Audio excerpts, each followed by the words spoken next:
Welcome back to Grammar Grade 10. This is Unit 10, Lesson 68, and today we're working on capital letters, specifically the capital letters that belong to proper nouns. A capital letter is a small signal with a big job. It tells your reader that this word names one particular thing, not just any old thing. Get these right, and your writing looks careful and sure. Let's walk through the categories one at a time. Back in Lesson 2, we sorted nouns into common and proper, and that split is the whole foundation of today's lesson.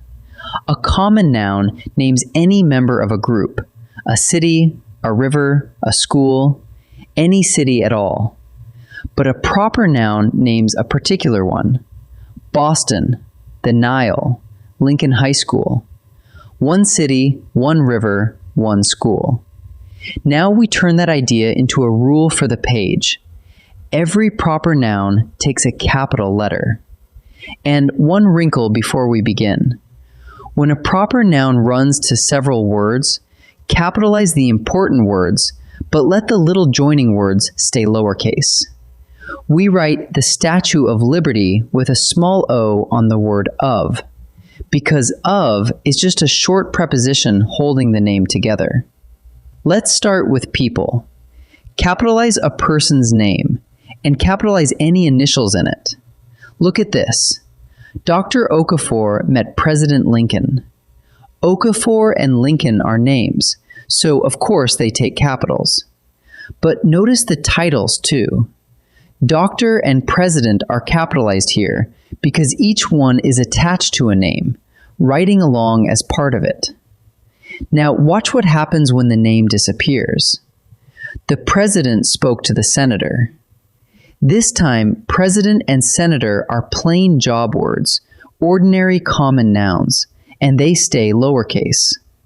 There's one more case worth knowing. When you speak straight to someone using a title, capitalize it. Thank you, Captain.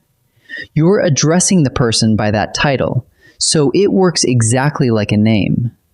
Family words are the slipperiest ones on the list, so let's slow way down. Words like mother, father, aunt, uncle, and grandpa earn a capital when they're being used as a name. Aunt Nadia and I called Mom. The word aunt sits right in front of a name, so it becomes part of that name. And Mom stands there all by itself, in the very spot a name would occupy. Now here's the flip side. My aunt called her mom.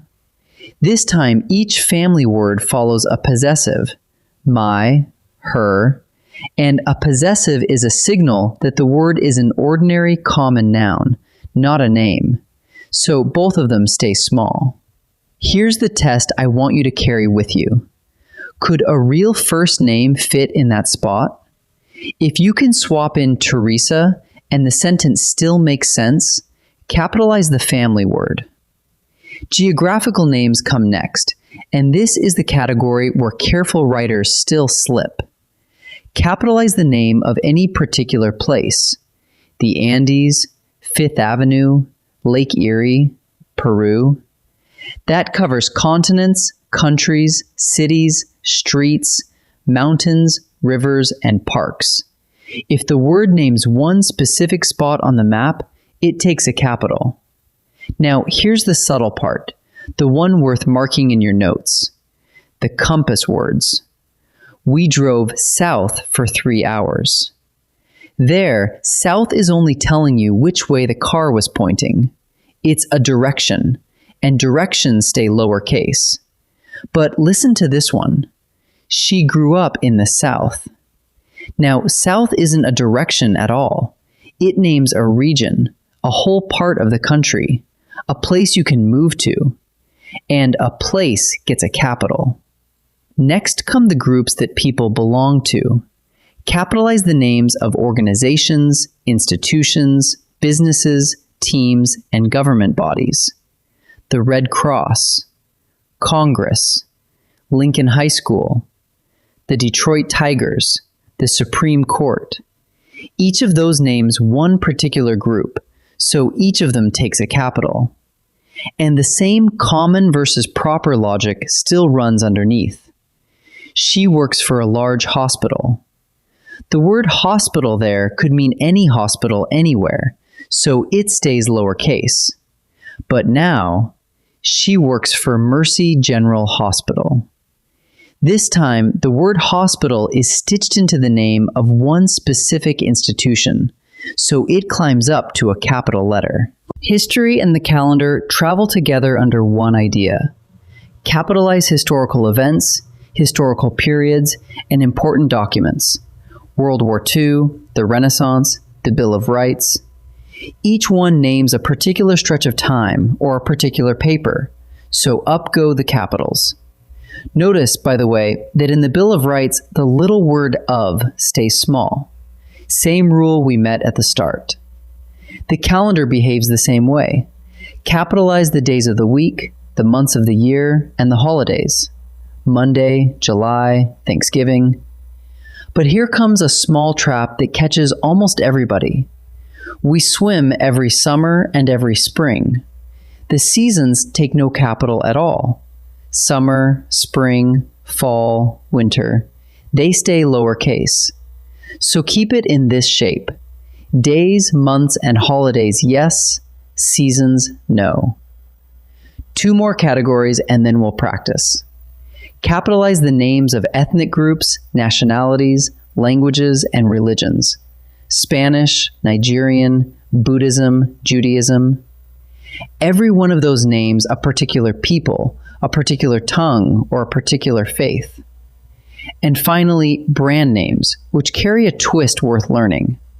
Capitalize the brand itself, but not the ordinary product it makes. I grabbed a Kleenex tissue and a Ford truck.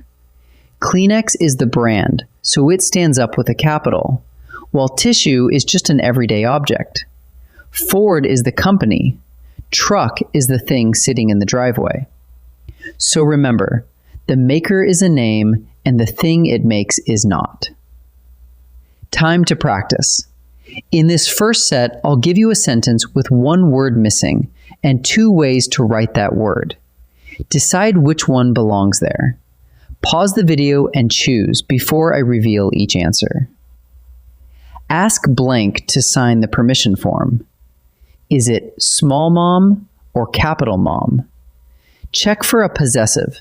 There's no my, no her, nothing in front of it. The word is standing exactly where a name would go, and you could swap in Teresa without changing a thing. So the answer is capital mom. We hiked blank along the ridge for an hour. Capital south or small south? Ask what the word is actually doing. It's telling you which way the hikers were walking. It names a direction, not a region of the country. Directions stay lowercase, so the answer is small south. She studies blank every Tuesday evening. Spanish is the name of a language, and languages, along with nationalities and religions, are always capitalized. So the answer is capital Spanish. For this last set, I'll read you a whole sentence and you decide whether every capital letter in it is doing its job. Is the capitalization correct or is something wrong? Pause and decide before I answer. The senator thanked her aunt after the vote. Look hard at both capitals. Senator is standing alone with no name behind it, so it's just a common noun and belongs in lowercase. And aunt follows the possessive, her, which tells us it isn't being used as a name either. Both capitals are wrong, so this sentence is incorrect. We toured the Statue of Liberty last spring. The name of the monument is handled beautifully. The important words carry capitals, and the short word of stays small, exactly as it should. But spring is a season, and seasons never take a capital. Because of that one word, the sentence is incorrect. Uncle Ray joined the Red Cross in July. Check them one by one. Uncle sits right in front of the name Ray, so that capital is earned. The Red Cross is an organization, and July is a month of the year. Both take capitals as well. Every capital here is doing real work, so this sentence is correct. Let's gather it all up. Capitalize proper nouns, the names of particular people, particular places, and particular things. And inside a long name, leave the short articles and prepositions small. Titles and family words earn a capital only when they go with a name or stand in for one. Put a possessive in front or strip the name away, and they drop back to lowercase.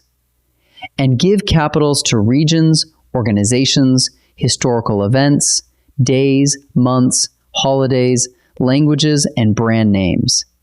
But never to directions, never to seasons, and never to the ordinary product a brand happens to make. In our next lesson, we'll keep going with capitalization. I'll see you there.